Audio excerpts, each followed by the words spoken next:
Captain Jake Morrison stared at the massive alien ship that had appeared on his screens just minutes ago. The UES Guardian was a small exploration vessel, built for mapping new star systems and finding planets that humans could one day call home. It was not built for war. Jake's hands gripped the arms of his captain's chair as he watched the alien vessel grow larger on the main display. "Captain, they're 3 times our size," said Lisa Rodriguez from her position at the tactical station. Her voice was calm, but Jake could hear the tension underneath. Lisa had served in Earth's military before joining the exploration fleet. She knew how to read a threat when she saw one. "Any response to our greeting messages?" Jake asked. "Nothing yet, sir," replied Communications Officer Pete Collins. "I've sent the standard first contact package in 12 different mathematical languages. No answer." Jake nodded and stood up from his chair.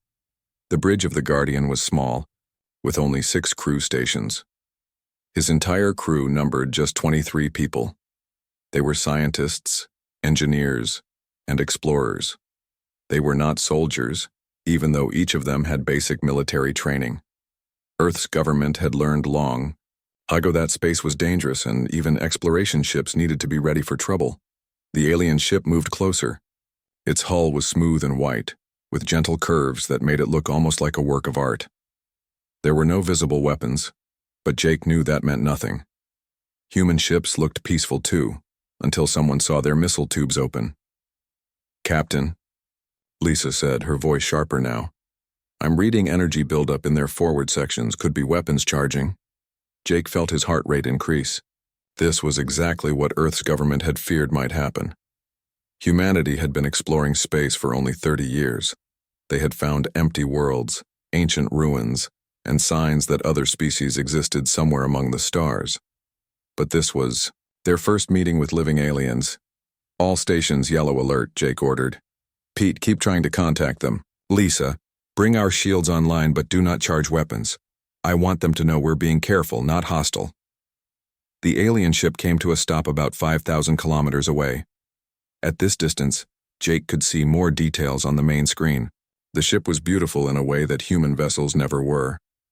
Every line seemed designed for grace rather than function. There were no hard edges, no obvious armor plating, no weapon ports that Jake could identify.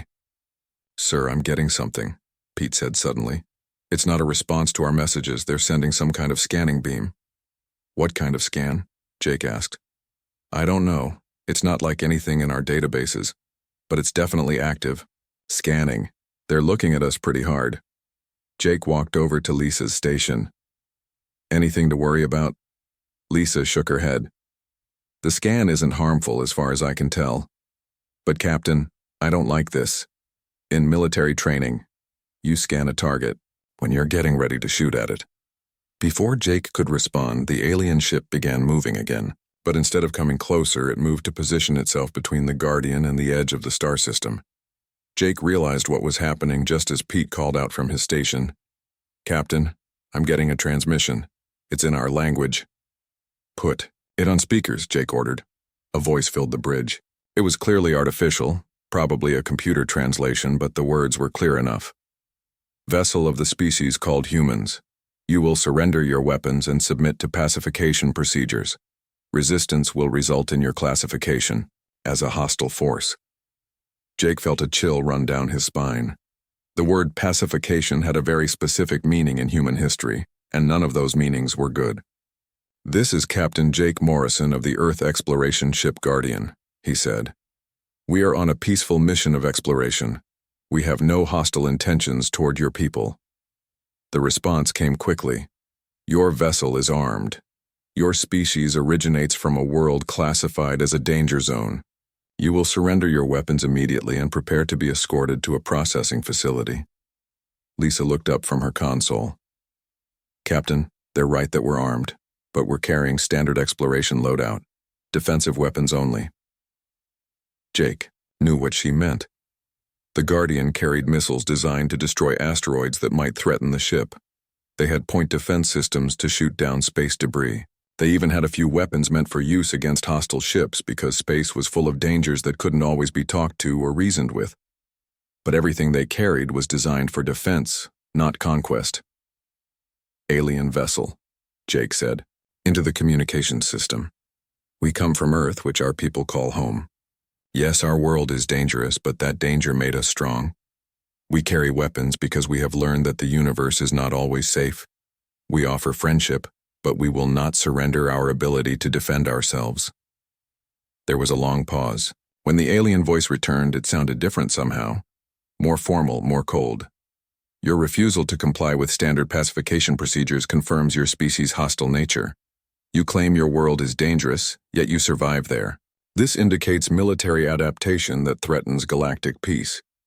You will surrender immediately or be classified as an enemy of the Galactic Peaceful Cooperation Council. Jake looked around his bridge. Pete was pale, his hands shaking slightly as he worked at his console. Lisa was checking her weapon systems. Her face set in the expression Jake had learned meant she was preparing for a fight. The other crew members were doing their jobs, but he could see the fear in their eyes. "Captain," Lisa said quietly, "their weapons are definitely charging now. Whatever those energy buildups are, they're getting stronger." Jake made his decision. It wasn't the decision he wanted to make, but it was the one his training and his instincts told him was right. All hands red alert. "Lisa, charge our weapons, but do not lock onto their ship. I want them to know we're ready to defend ourselves, but I don't want to make the first aggressive move." "Understood, sir," Lisa replied. Her fingers moved quickly over her controls. The response from the alien ship was immediate. The beautiful white hull suddenly erupted with weapon ports that Jake hadn't even known were there. Energy beams lanced out toward the Guardian. "Shields are holding," Lisa reported as the ship shook around them. "Returning fire." The Guardian's missiles streaked toward the alien vessel. Jake watched as their defensive systems tried to stop the incoming weapons. Most of the missiles were destroyed, but 3 got through. The explosion sent the alien ship spinning away from them. "Damage report," Jake called out. "Minor hull damage, on decks 3 and 4, reported Chief Engineer Alex Turner over the intercom. "Shields are down to 60%, but Captain, those were warning shots.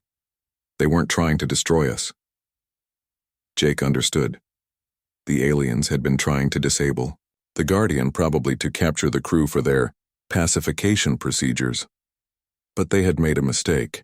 They had assumed that humans would react the same way other species apparently did when faced with superior force.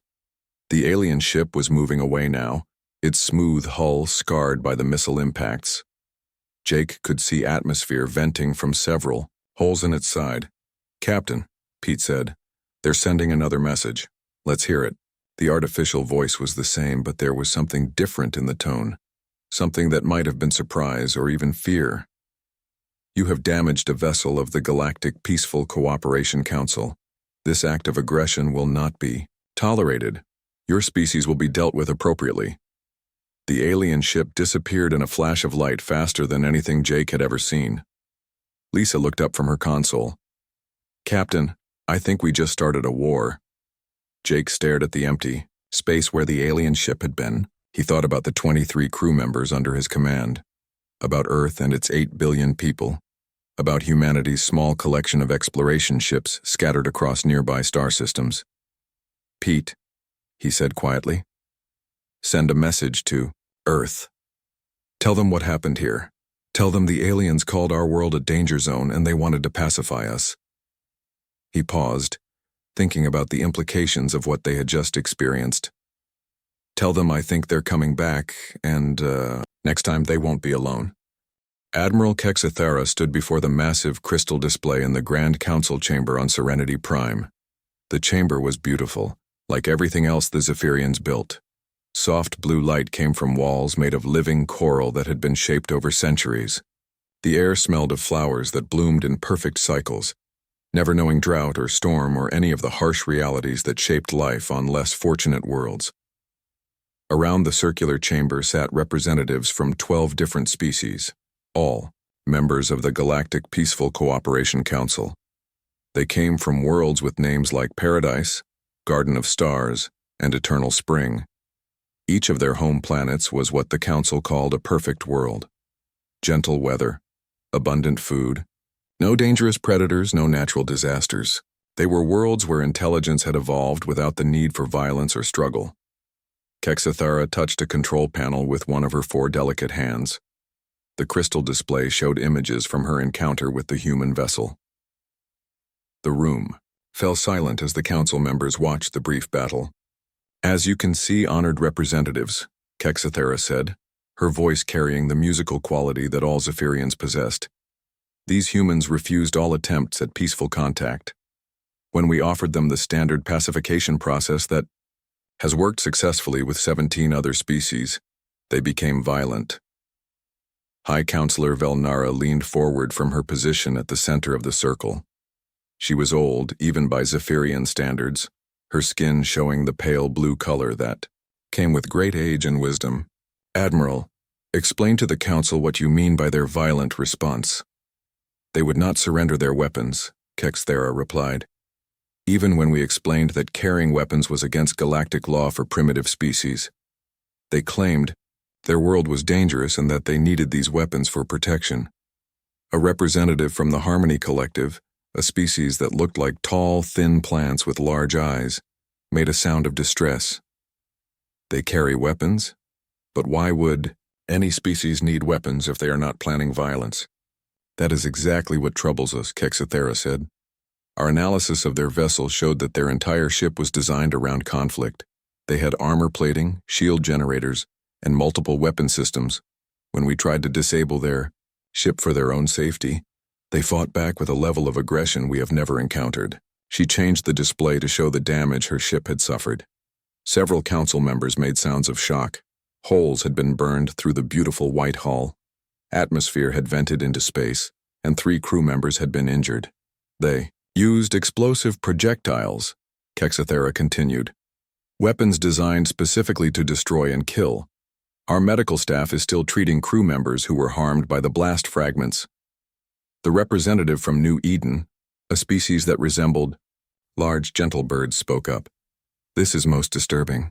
In 3,000 years of council history, no species has ever responded to pacification with violence. Are we certain they understood our intentions?" "We transmitted in their language," Kexathara said. "We explained that pacification is a standard procedure to help primitive species integrate into galactic civilization peacefully. They understood, but they refused." High Counselor Velnara stood up slowly. At her full height, she was nearly 3 meters tall, but her thin frame and graceful movements made her appear delicate rather than imposing. "Admiral, you mentioned that they claimed their world was dangerous. What did our probe scans reveal about this planet they call Earth?" Kexathara hesitated. The data from their long-range scans of Earth had been troubling in ways she was still trying to understand. "Honored Counselor, their world is unlike anything in our records. The gravity is nearly twice what most of our species consider survivable. The weather patterns show constant storms, temperature variations that would be classified as emergency conditions, and seismic activity that would require immediate evacuation protocols on any civilized world." She touched her controls again, and the display showed images of Earth. The council members watched in growing horror as they saw hurricanes, tornadoes, earthquakes, and volcanic eruptions. "The planet appears to be in a constant state of environmental disaster," Kexathara continued. "Yet the humans not only survive there, they have spread to every continent. Our scans detected over 8 billion individuals living in conditions that would kill most of our people within days." The representative from Peaceful Waters, a species that lived in carefully maintained underwater cities, made a sound like flowing water. "How is this possible? How can any species evolve intelligence while constantly fighting for survival?" "That is what makes them so dangerous," Kexathara said. "They did not evolve intelligence despite their harsh environment. They evolved it because of it. Every aspect of their society appears to be organized around survival in impossible conditions." High Counselor Velnara was quiet for a long moment. The chamber filled with the soft sound of flowing water and gentle wind that was always present in Zephyrian buildings. Finally, she spoke. "Show us their cities." The display changed to show human urban centers. The council members stared in disbelief at the massive structures of steel and concrete. Cities that housed millions of people in spaces that reached toward the sky like metal mountains. They build their homes out of stone and metal, Kexthera explained. Materials that can survive the constant disasters of their world. And look at the size of their populations. Single cities that hold more people than live on some of our member worlds. This is all very disturbing, said the representative from Gentle Hills, a species that looked like living crystals. But surely they can be reasoned with. Every intelligent species can be taught the benefits of peace. Kexthera shook her head. Honored representative, I do not believe these humans understand peace as we do. Our cultural analysis suggests that their entire species is organized around conflict. They divide themselves into competing groups called nations, and these nations regularly engage in organized violence against each other. She showed them images of human military forces, tanks, aircraft, warships, and soldiers in combat gear. The council members watched in shocked silence. They call it war, Kexthera said. It is a concept that involves massive organized violence between groups of their own species. Our xenobiologists estimate that they have been engaged in various forms of warfare for their entire recorded history. The representative from Harmony Collective made a sound like wind through leaves. They fight each other? But why? Resources, territory, ideology. Kexthera replied. The same things that all species need, but they take them through violence instead of cooperation. And our analysis suggests they are very good at this warfare. They have weapons that could destroy entire cities, vehicles designed specifically for killing, and military organizations that exist only to wage war. High Counselor Velnara raised one hand for silence. Admiral, what is your military assessment of this species? Honored Counselor, if these humans decide to expand beyond their world, they could threaten the peace of the entire galaxy. They are a warrior species from a death world. Every instinct they have is focused on survival through violence. We cannot allow them to spread to other systems. The chamber fell silent except for the gentle sounds of the building's environmental systems. Each representative was considering the implications of what they had heard. Finally, the representative from Paradise spoke. She was from a species that looked like tall, elegant trees with faces. What do you recommend, Admiral? We must act quickly, Kexthera said. While they are still confined to their dangerous world, we need to send a pacification fleet large enough to overwhelm their defenses before they can spread their violent culture to other worlds. High Counselor Velnara nodded slowly. How large a fleet would you require? At least 50 ships, Kexthera replied. These humans are more dangerous than any species we have encountered, but they are still primitive. They have only a few small vessels scattered across nearby systems. If we act now, we can contain them. The Council voted. It was unanimous. The Galactic Peaceful Cooperation Council authorized the largest pacification fleet in their history. 50 of their most advanced ships would travel to Earth and force the humans to accept civilized behavior. As the council session ended, High Counselor Velnara remained in her seat, staring at the images of Earth on the display. Something about the human world troubled her in ways she could not explain. It was not just the constant disasters or the evidence of warfare. It was something deeper. Counselor, Admiral Kexthera approached her. Is there something wrong? Velnara was quiet for a moment.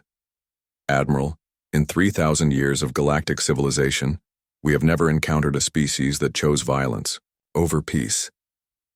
What if we are wrong about these humans?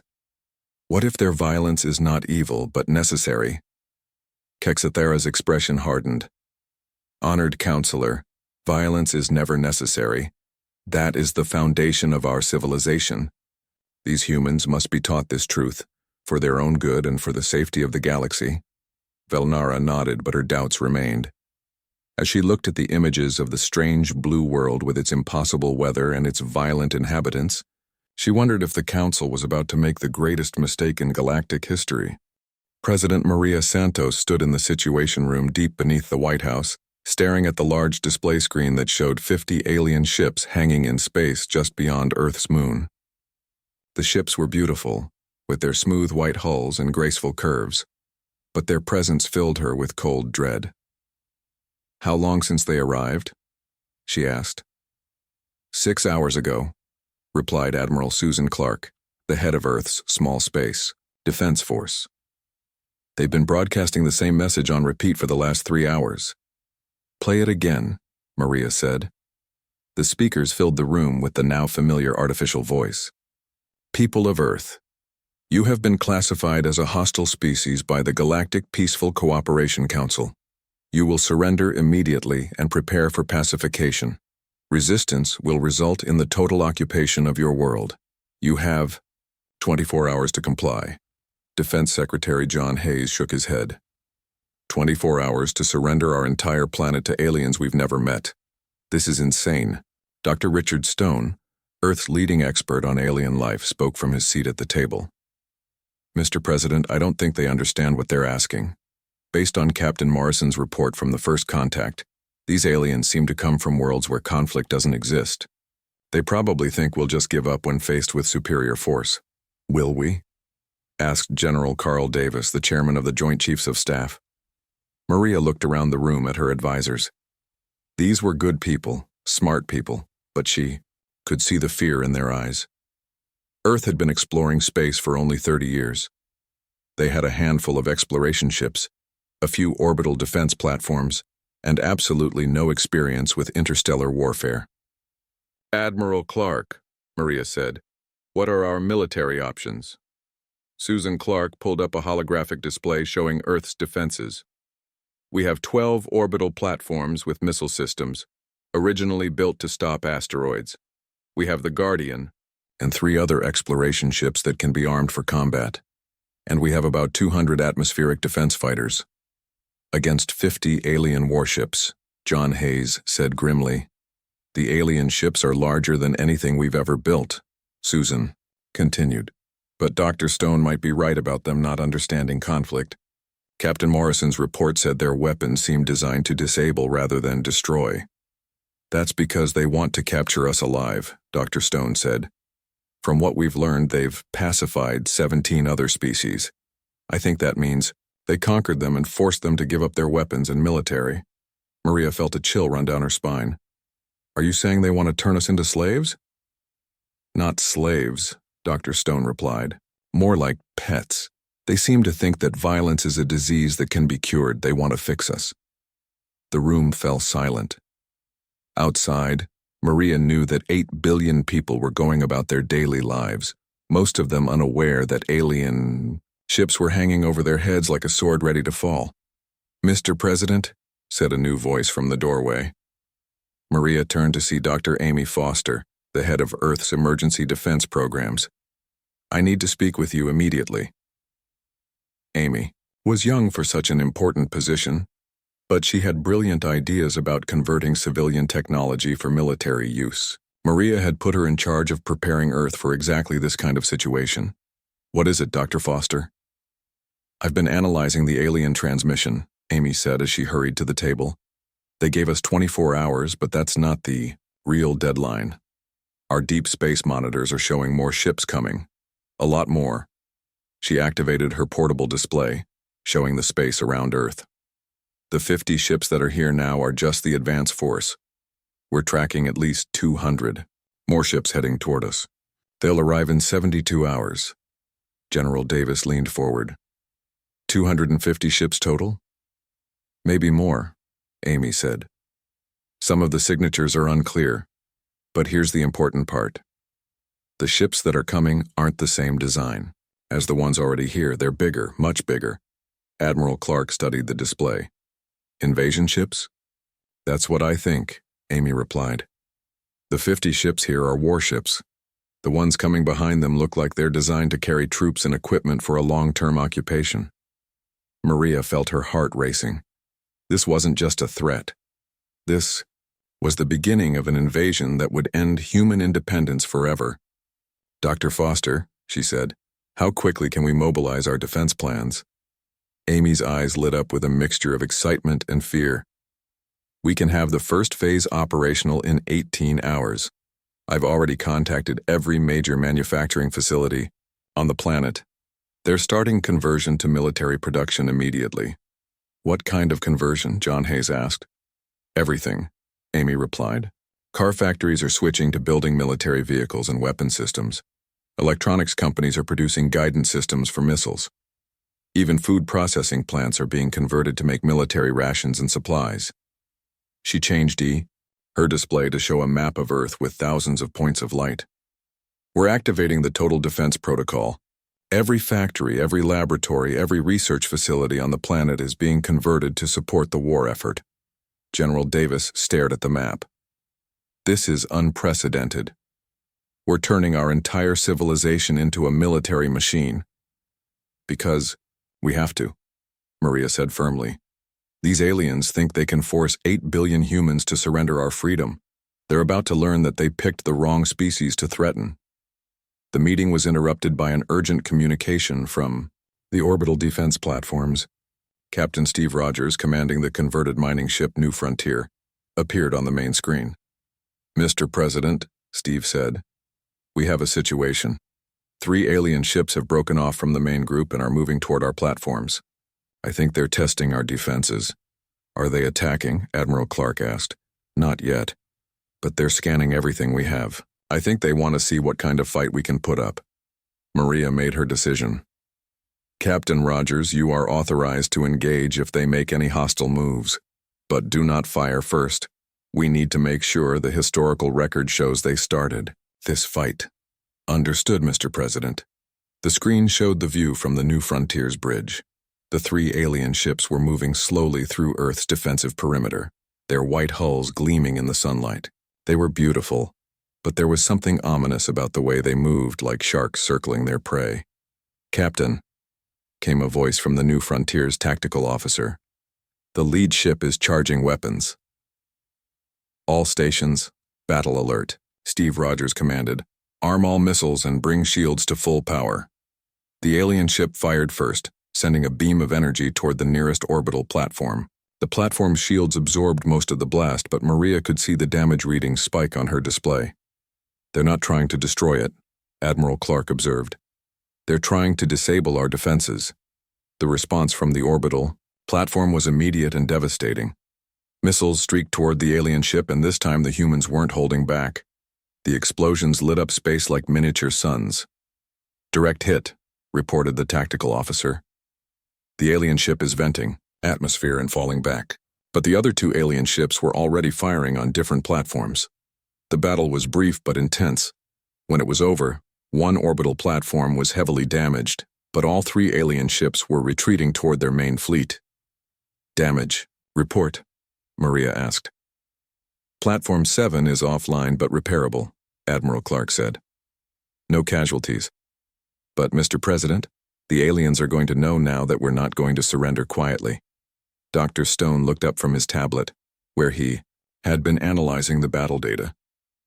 "The aliens seemed surprised by our weapons' effectiveness. I think they expected us to be using the same kind of technology as the other species they've conquered." "What makes our weapons different?" Maria asked. "We built them to fight other humans," Dr. Stone replied. "Every weapon system we have was designed to work against an enemy that's just as smart and just as determined as we are. The aliens' technology seems to be built for fighting people who give up easily." Maria nodded. That made sense. Humans had been fighting each other for thousands of years. They had learned to build weapons that could defeat enemies who fought back with everything they had. "Dr. Foster," she said, "how soon can we have more weapons operational?" "The first new missile batteries will be online in 12 hours, Amy replied. "We're also converting civilian spacecraft for military use. Captain Rogers isn't going to be alone up there much longer." Maria looked around the room at her advisors. She could see the change in their expressions. The fear was still there, but it was mixed with something else now. Determination, anger, the same feeling that had driven humans to survive ice ages, plagues, wars, and every other disaster their dangerous world had thrown at them. "Ladies and gentlemen," she said, "we have 66 hours before the main alien fleet arrives. I want every human being on this planet ready to fight for our freedom. The aliens think they can pacify us because we come from a dangerous world. They're about to learn that the danger isn't our world. The danger is us." Dr. Helen Chang crawled through the twisted wreckage of the alien ship, her breathing mask fogging up in the cold vacuum of space. The Zephyrian cruiser had been disabled 3 hours ago, when Captain Lisa Park's boarding team had rammed their converted cargo hauler straight into its engine section. Now Helen was picking through the debris, looking for anything that could help Earth understand their enemy. "Dr. Chang," came Lisa's voice through the radio. "We've secured the forward sections. The aliens are all unconscious, but they're alive." "Good," Helen replied as she pried open what looked like a control panel. "Keep them sedated. I need to understand their technology before they wake up." Helen was a materials scientist, not a soldier, but the war had changed everyone's job description. When Earth's leaders realized they were fighting a technologically superior enemy, they had put their best minds to work, studying captured alien equipment. Helen had volunteered for the dangerous job of boarding damaged enemy ships to gather intelligence. She pulled a strange crystalline device from the control panel and held it up to her scanner. The readings made her eyes widen in surprise. "Lisa, you need to see this." Captain Lisa Park floated over to Helen's position. Lisa had been a cargo ship pilot before the war started, but she had adapted quickly to military command. Her boarding team was made up of miners, engineers, and dock workers who had volunteered to fight in space. They were not professional soldiers, but they were tough, practical people who knew how to work in dangerous conditions. "What did you find?" Lisa asked. Helen held up the crystalline device. "This is part of their weapons system. Look at these energy readings." Lisa studied the scanner display. "I don't understand. What am I looking at?" "Their weapons are designed to deliver precise, controlled energy bursts," Helen explained. "The power levels are carefully calculated to disable equipment without causing permanent damage. They're not trying to destroy us. They're trying to capture us intact." Lisa frowned inside her helmet. "That explains why our ships are taking so much damage but not being completely destroyed. But why would they want to capture us?"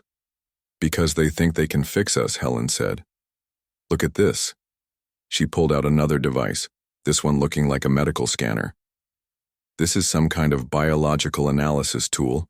It's designed to study living beings and identify what they call aggressive tendencies." "They want to change us," Lisa said, understanding dawning in her voice. "Exactly. They don't just want to conquer Earth. They want to reprogram every human being to be peaceful like them." The two women continued searching through the wreckage. What they found made them both increasingly disturbed. The alien ship was full of devices designed for what the aliens called pacification therapy. There were machines that could alter brain chemistry, devices that could suppress what the aliens identified as violent impulses, and even equipment designed to modify human DNA to make people more docile. "My God," Lisa whispered as she examined one of the machines. "They're planning to turn us into completely different people." Helen nodded grimly. "And they think they're helping us. All of their documentation talks about curing the violence disease and bringing peace to the suffering humans." Their investigation was interrupted by an urgent message from Earth. "All boarding teams, return immediately. The main alien fleet has arrived early." Lisa and Helen gathered their samples and headed back to their ship. As they flew toward Earth, they could see the alien fleet spreading out across the solar system. There were not 200 ships as expected, but over 300. Some of them were enormous, larger than anything humans had ever built. "Dr. Chang," came a transmission from Earth Defense Command. "We need your analysis immediately. The alien fleet is not attacking. They're just waiting." Back on Earth, Helen and Lisa reported their findings to President Santos and her war cabinet. The room fell silent as Helen explained what the aliens really intended to do to humanity. "They want to perform surgery on our brains?" asked General Carl Davis. "Not surgery exactly," Helen replied. "They have technology that can alter brain chemistry and even genetic structure. They plan to remove what they see as humanity's aggressive instincts and replace them with peaceful ones." "They want to turn us into a different species," President Santos said quietly. "In effect, yes," Helen confirmed. "They've done this to 17 other species. According to their records, it's always successful. The treated populations become perfectly peaceful and integrate into their galactic civilization without any problems." Dr. Richard Stone leaned forward. What happens to the original personality, the individual identity? Helen hesitated. Based on their data, the original personality is replaced. The person who emerges from the treatment has the same memories, but completely different emotional responses and decision-making patterns. They become essentially a different person who happens to live in the same body. The room erupted in angry voices. General Davis slammed his fist on the table. They want to commit genocide against the human mind. That's exactly what it is, Doctor, Stone agreed. They're planning to kill who we are and replace us with people they find more acceptable. President Santos raised her hand for silence. Dr. Chang, is there any way to reverse this process? I don't know, Helen admitted. Their records suggest that once the treatment is complete, the subject has no desire to return to their original state. They become genuinely happy with their new peaceful nature. Because they're not the same person anymore, Lisa said angrily. The person who might want to change back doesn't exist. The meeting was interrupted by Admiral Susan Clark. Mr. President, we have a situation. The aliens are sending another message. The main display activated, showing a new alien face. This one was different from the others they had seen. Older, with more elaborate markings on its pale blue skin. People of Earth, the alien said. I am Fleet Commander Zalvex of the Galactic Peaceful Cooperation Council. We have observed your continued resistance to our peaceful intentions. We understand that your species suffers from the violence disease that afflicts all inhabitants of Deathworlds. We are here to cure you of this suffering. The alien's expression was genuinely kind, almost grandfatherly. We know you are afraid.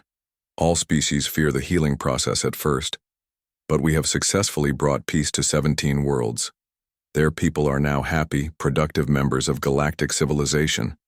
They no longer suffer from the aggression, fear, and conflict that once tormented them. You will find that resistance is futile. Your weapons, while surprisingly effective, cannot defeat our fleet. We will begin the healing process for your major population centers in 24 hours. Those who surrender willingly will receive priority treatment and will suffer less during the transition. The transmission ended, leaving the room in stunned silence. He actually believes he's helping us, Dr. Stone said. He genuinely thinks that removing our humanity is a gift. President Santos stood up slowly.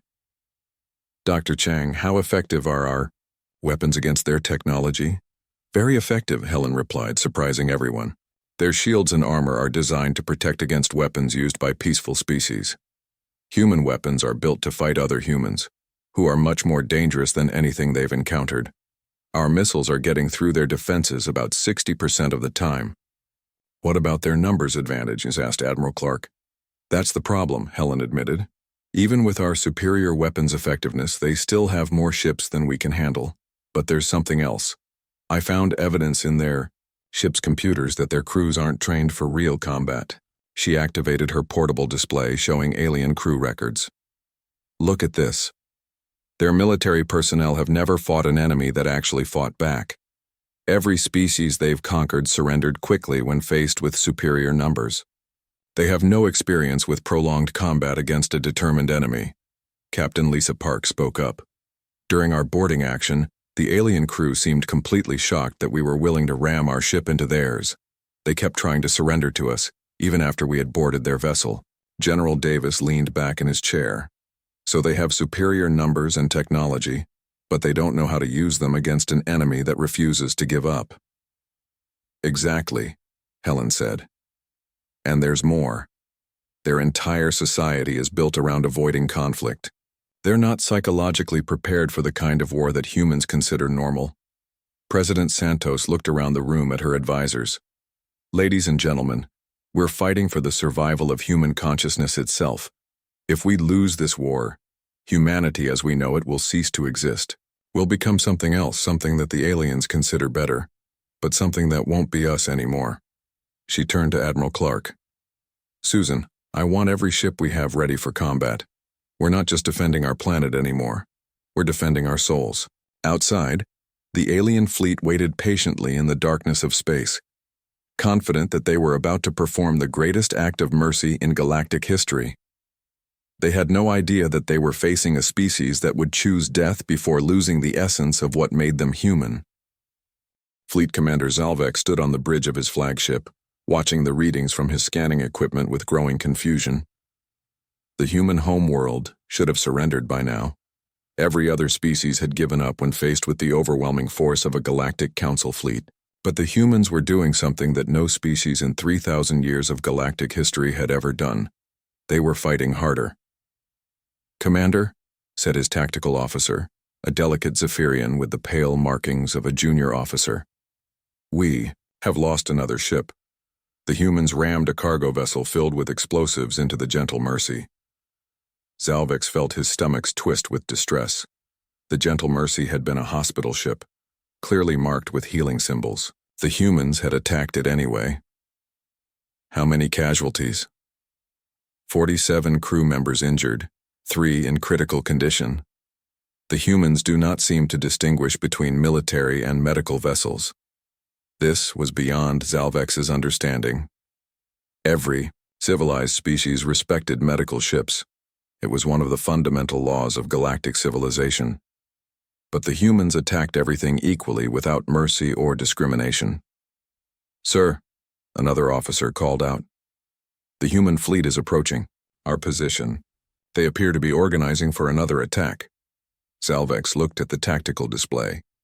The human fleet was pathetically small compared to his own. Maybe 60 ships total, most of them converted civilian vessels with makeshift weapons. His fleet had over 300 ships, all purpose-built for warfare. By any logical calculation, the humans should be destroyed within minutes. But they had been fighting for 18 hours now, and somehow the humans were still coming. "All ships, prepare for defensive action," Zalvex ordered. "Continue to use minimum force. We need these humans alive for the healing process." On the human flagship New Frontier, Captain Ellen Price studied the alien fleet through her ship's damaged sensors. Ellen had been a deep space miner before the war started. She knew how to survive in hostile environments, how to keep working when everything was going wrong, and how to make impossible decisions under pressure. "Captain," said her tactical officer, a young man named Sam Rodriguez, who had been an engineering student 3 days ago, "we've lost the Chicago and the Mumbai. The Jakarta is badly damaged but still fighting." Ellen nodded. They had started the battle with 83 ships. Now they were down to 57. But the aliens had lost 42 ships, and their formation was starting to show signs of panic. "How are our ammunition supplies?" she asked. "Running low," replied Chief Engineer Tony Martinez. "But the factories on Earth are still producing. We should have resupply ships arriving in 6 hours." "If we can hold out that long," Ellen said grimly. She opened a communication channel to the rest of the human fleet. "All ships, this is Admiral Price.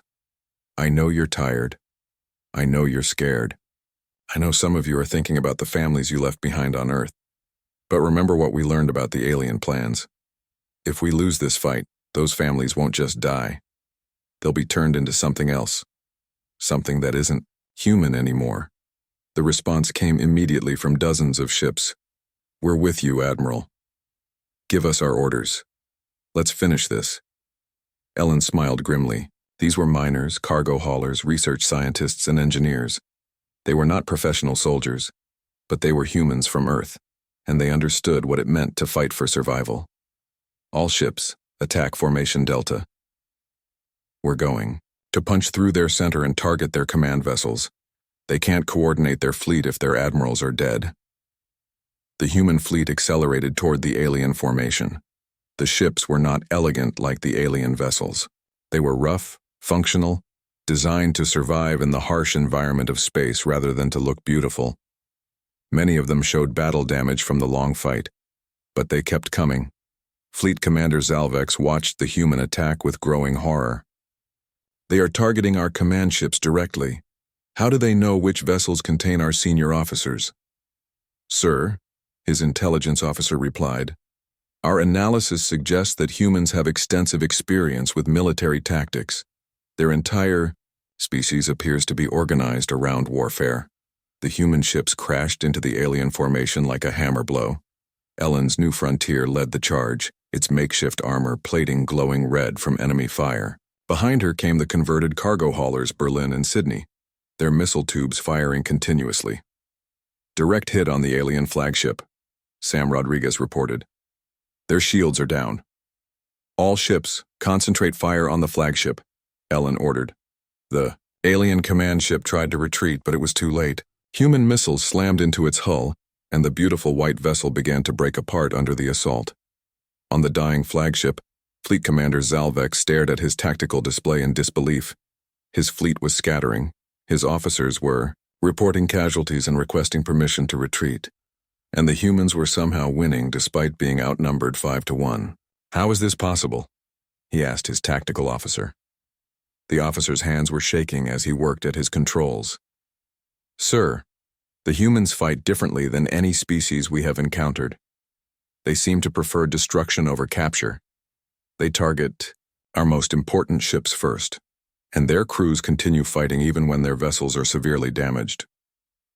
Zalvex thought about the reports he had received during the battle.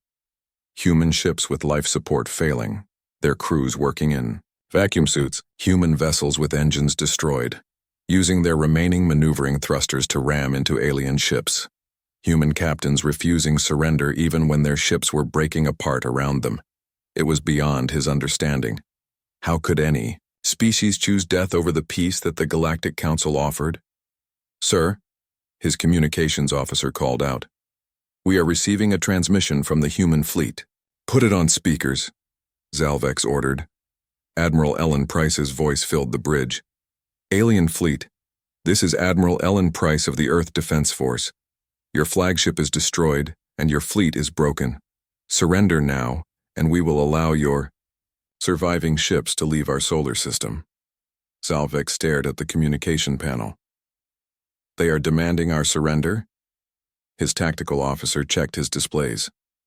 Sir, our fleet strength is down to 60%. We have taken more casualties in this single battle than in our previous 17 pacification campaigns combined. But we still outnumber them, Zalvex protested. Yes, sir, but our crews are requesting permission to retreat. They report that continued combat with these humans is causing severe psychological trauma among our personnel. Zalvex felt his world crumbling around him. The Galactic Peaceful Cooperation Council had never retreated from a pacification mission. They had never failed to bring peace to a violent species. The idea was unthinkable, but as he watched his fleet continuing to take losses from the relentless human attacks, he realized that they had encountered something beyond their understanding. These humans were not just violent. They were something far more dangerous. They were a species that had evolved to fight and win against impossible odds.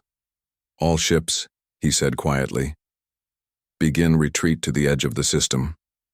Back on Earth, President Maria Santos watched the alien fleet withdrawing on her displays. The cost had been terrible. 43 human ships destroyed, thousands of brave men and women dead. But they had done something that no other species in galactic history had accomplished. They had made the Galactic Peaceful Cooperation Council retreat. Ma'am, Admiral Susan Clark said, we're receiving another transmission from the alien fleet. New face appeared on the screen. It was clearly an alien, but older and more dignified than the others they had seen. People of Earth, I am High Counselor Velnara of the Galactic Peaceful Cooperation Council. We have reconsidered our position regarding your species.